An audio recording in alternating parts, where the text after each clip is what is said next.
So the film begins with a girl named Megan, whose dad was very ill. He was a cancer patient and was going to die soon, which made Megan very sad. She desperately wished he could be treated somehow. To take care of him, she even left her job. At this time, she was trying every possible way to cure her dad. On the other side, there was her mother, who tried to use black magic to heal him. Sometimes she would keep human teeth under his bed, sometimes bones, and these things made Megan very angry. She would pick up all those things and throw them in the dustbin. Megan's mother also started feeding strange potions to her husband, following the advice of a friend. Megan used to get angry at her mother, questioning how she could do all this despite being so educated. Megan and her father's nurse both felt that his condition wasn't improving because her mother was doing these strange experiments. Meanwhile, Megan was also dealing with issues of her own. She needed money, which her dad was going to give her. But now, due to his illness, all the money had gone into her mother's hands. She didn't know how to ask her mother for it while her dad was so sick. With great courage, Megan finally asks her mother for money. But her mother flatly refuses, saying she has no money left and whatever she does have is going toward her husband's medicines. Her mother also started feeling deeply sad. That's why Megan tells her one day, "I'm here to take care of Dad. You should go out for a while." As soon as Megan's mother leaves the house, her dad's condition starts deteriorating. He begins calling out for his wife, saying that he's in a lot of pain. Seeing this, Megan gets scared and gives him his medicine. While doing this, she hears a knocking sound from the upper floor of the house, as if someone is walking upstairs. She assumes it's her sister and goes to wash her face and hands in the washroom. There, lost in sadness, she remembers moments from her childhood when her dad used to feed her. But when she comes out of the washroom crying, she sees that her mother is giving medicine to her dad, and she's terrified because she had just given him the medicine herself. She gets angry and says, "You should have at least asked before giving him more." Now he's had an overdose. Megan tells her mom that there's no other option. They both need to stay with dad tonight. All three of them sleep on the same bed, and in the morning, when Megan opens her eyes, she sees that her dad is no longer alive. In shock, she wakes up her mom and starts crying uncontrollably. They close his eyes and mouth together. Megan is devastated by the incident, but notices something strange. Her mom doesn't seem affected at all.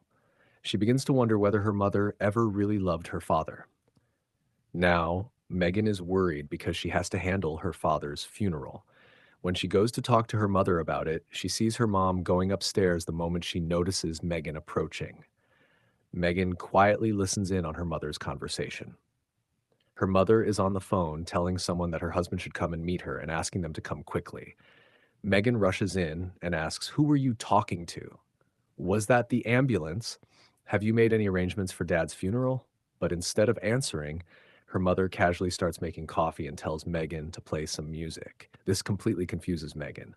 She says, "Mom, do you even understand what has happened? My dad, your husband, is gone. We need to hold his funeral." At this, her mother suddenly yells, "Shut up! Nothing like that will happen. We just need to keep your dad's body cool. Then he'll come back. Your dad will be alive again." Hearing this, Megan's head begins to spin. What was her mom trying to do now?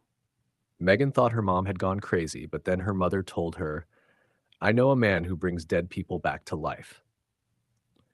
Megan tried to explain to her that this was impossible, but her mom insisted, saying, "If you can't support me in this, then for God's sake, leave this place."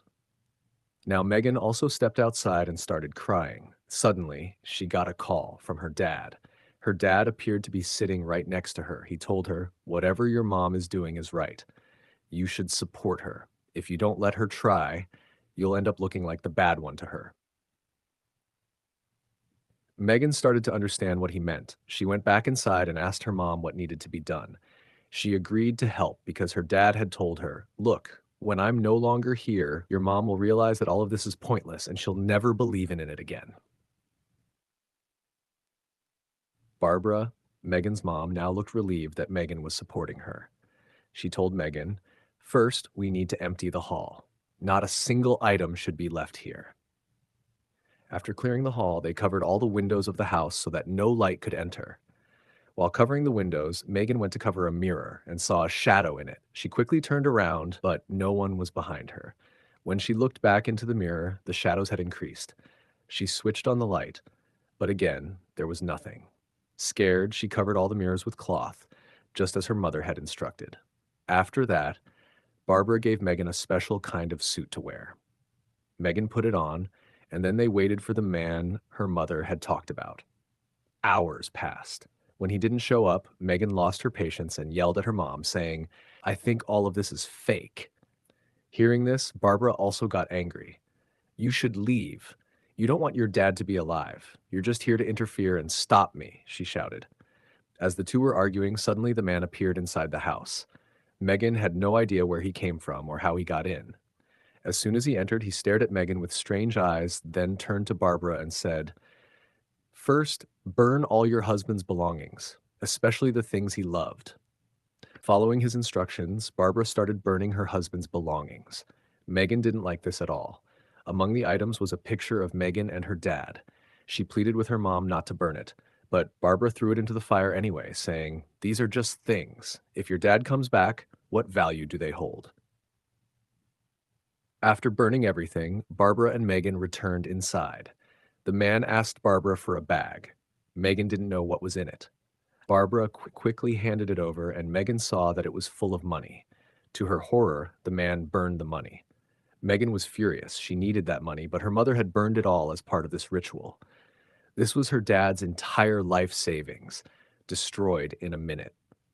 The man used the ashes to draw a circle and wrote various symbols around it. He also lit several candles around the room. Megan was now deeply upset. She didn't want to support her mother anymore, so she left the room. Once again, she got a call from her dad. He told her gently, "Support your mom. Don't leave her alone. She's going through a difficult time too." Moved, Megan went back inside. She was then called into the circle. The man said, "This circle is for protection." Megan asked, "Protection from what?" Her mother replied, "To bring your dad back, we have to perform a ritual. We'll place his dead body inside this circle and make a sacrifice. That will take us into the world of souls. In that world," she continued, "many souls will try to attack us. This circle will protect us. Once we're there, we'll have to defend ourselves and make another sacrifice. Only then can we return to this world with your dad's soul, and he will live again." With that, the man began the ritual. While reading something, the man suddenly grabbed Barbara's hand, Megan's mom, and brutally killed her. He cut off one of her fingers as a sacrifice. Then he moved toward Megan. Megan was terrified, but the man forcefully took her hand and cut off one of her fingers too. She screamed in pain and fainted. When she regained consciousness, the man was wiping her tears with a knife. Barbara then told her, "Come on, it's time for your dad to come back. Hold my hand." As they held hands, they began chanting the mantras taught by that man. Eventually, their chanting transported them to the world of souls. When they opened their eyes, the hall had completely transformed. The man who had been performing the ritual with them now had a face that looked as if it had been torn apart. A strange force appeared and dragged the man away.